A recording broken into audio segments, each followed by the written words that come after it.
আমার আপনার প্রান্তীয় বিদ্যাপীঠ চাঁদপুর মাধ্যমিক বিদ্যালয় বিদ্যালয়ের আমি একজন সাবেক ছাত্র। এই স্কুলে আমি লেখাপড়া করেছি এবং এখানেই আমার বাড়ি। এই বিদ্যালয়ের এপ্রিলের 28 তারিখে আমাকে দায়িত্ব দেওয়া হয়েছে। নতুন সরকার এসেছে, বিগত সরকার চলে গেছে, আর সামনে যায় না। এই সরকারের নতুন প্রজ্ঞাপন হয়েছে অ্যাডহক কমিটির মাধ্যমে সারা বাংলাদেশের বিদ্যালয়গুলোতে সার্টিফিকেট আপনার পুরাতন সিস্টেমটাকে চেঞ্জ করতে চাই। আমরা শিক্ষার মানকে এগিয়ে নিতে চাই। আমার সাংগঠনিক অভিভাবক দেশনায়ক তারেক রহমান তরুণদের উপরে বিশ্বাস রাখতে চায়।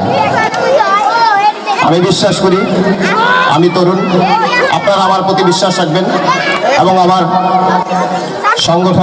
সাংগঠনিক অভিভাবক দেশনায়ক আগামীর প্রধানমন্ত্রী তারেক রহমানের উপরে বিশ্বাস রাখবেন। আমরা আপনাদের বিশ্বাস মহান রাব্বুল আলামিন আল্লাহ তাআলাকে হাজির নাজির করে বলছি, আপনারা যতটুকু বিশ্বাস আমাকে করবেন, আমার দেশনায়ক তারেক রহমানকে করবেন, আমরা ঠিক ততটুকুই আপনাদেরকে ফিরিয়ে দেব। যদি না পারি, কথা দিচ্ছি আপনাদের সামনে মুসলেখা দিয়ে এখান থেকে চলে যাব। আমাদের বিদ্যালয়ে নতুন অ্যাডহক কমিটি হয়েছে, কিছু নাম না বললেই না, যারা আজকের এই দিন পর্যন্ত একটা অচল শিক্ষা প্রতিষ্ঠান ছিল, আমি যতটুকু দেখেছি এসে সচল করার প্রত্যয়ে যে কয়েকজন আমার ভাই বন্ধু আমার পাশে ছিল এবং এই বিদ্যালয়ের পাশে আপনারা যদি সুযোগ দেন তারা সর্বোচ্চ পরিমাণ তাদের এফোর্টটা দিবে। তার মধ্যে অন্যতম হচ্ছে জাকির হোসেন সুমন শিকদার, আমার বড় ভাই তুল্য বন্ধু সুলভ মানুষ, আমার বন্ধু গিয়াস কামাল শুভ, যারা যে 4টা পর্যন্ত এখানে ছিলাম, সজল সুজন আমাদের সাথে ছিল।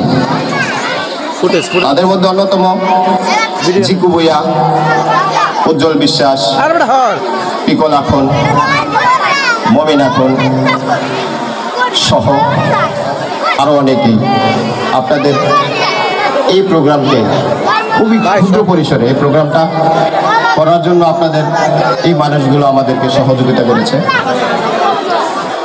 অভিভাবকদের উদ্দেশ্যে আমার আর নতুন করে অভিভাবকদের উদ্দেশ্যে কিছু বলার আসলে তেমন কিছু ওনারা বাকি রাখেন নাই। যদি এখানে অভিভাবক, জানি না কতজন অভিভাবক আছেন এখানে, আপনারা যারাই আছেন তারা আমাদের এই গত 3 জনের বক্তব্য সম্মানিত শিক্ষকদের ততটুকুই ফলো করেন। আপনার সন্তানের ভবিষ্যৎ তারা নিশ্চিত করে দিবে। আর আমরা যতদিন দায়িত্বে আছি তরুণরা, টিচারদেরকে আমরা সহযোগিতা করব। আপনারা শিক্ষকদের সাথে আপনাদের দূরত্ব অনেক হয়ে গেছে, যেটা মোদি স্যার একটু আগে বলে গেছে, এই দূরত্বটা একটু কমান। আপনার সন্তানের দায়িত্ব কিন্তু আপনার ভাই। বেশি কিছু বলার নেই।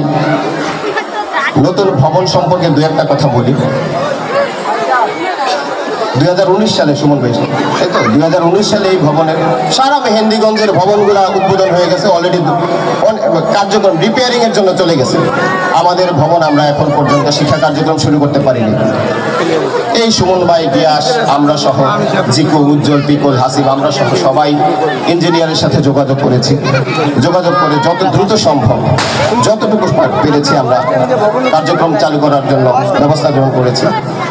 তার ফল আপনাদের চোখের সামনে। স্কুলের ভবনের ফার্নিচার এখনো আসে নাই। ফার্নিচারের যিনি এই ঠিকাদার, তার সাথে গতকালকেই আমার কথা হয়েছে। হাফিজ স্যার ছিলেন আমার সামনে। আগামী জুলাই মাসের শেষের দিকে ফার্নিচার চলে আসবে, টেন্ডার হয়ে গেছে ঈদের 2 দিন আগে। এই হচ্ছে নতুন ভবন সম্পর্কে আমাদের ইনফরমেশন। সর্বোপরি আজকের প্রোগ্রামের জন্য আমাদের বিদ্যালয়ের শিক্ষক, শিক্ষার্থী, স্থানীয় মুরব্বী, অভিভাবক যারা আছেন সবাইকে আবারও ধন্যবাদ জানিয়ে আমি আমার ব্যক্তিগত পক্ষ থেকে